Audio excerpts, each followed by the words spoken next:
Fifth one, write a Python script to generate and print a dictionary that contains a number between 1 and n in the form of x comma x into x. Okay.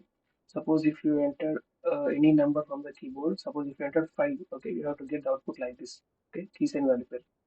So keys can be 1, 2, 3, 4, 5, and values are squares of that key. Okay, 1, 4, 9, 16, 25. So that's the task. Just we have to use this expression x comma x into x in the form, and also use the update method and the for loop. Simple. Okay, just enter some number from the keyboard, take empty dictionary, and use for loop. Okay, range function for I in range. Range function. Okay, I need to know it again. 1 comma n plus 1,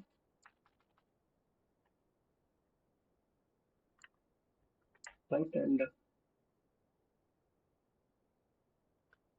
the next thing is just square no x is equal to I into I. Want to square of the each key here.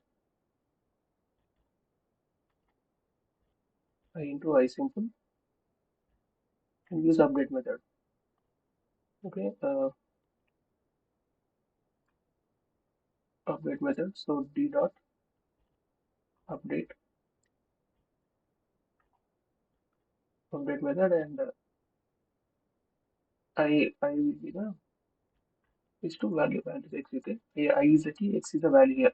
So keys, okay, keys for 1 to 5 value stored in the x here. Simple, and 20 here. Okay, into the enter some number. I'm entering 5 here. Like, so enter other number. If you want to check it, I'm entering here 8. 3, 1, 2, 1, 2 square, 3 square, 9, 4 square, 16, 5 square, 25. Okay, so like that. Okay, simple logic. I had to use update with a simple update method and the dictionary format, key and value format. Key stores in this I value because it range function. Okay, it range through a range. Suppose if you enter some number 5 here and 1 comma 5 less than 6, 1 comma 6 means it range through 1 comma up to 6 numbers. Okay, so each loop squares the number of this I variable. Okay, and that stores in this x1 here.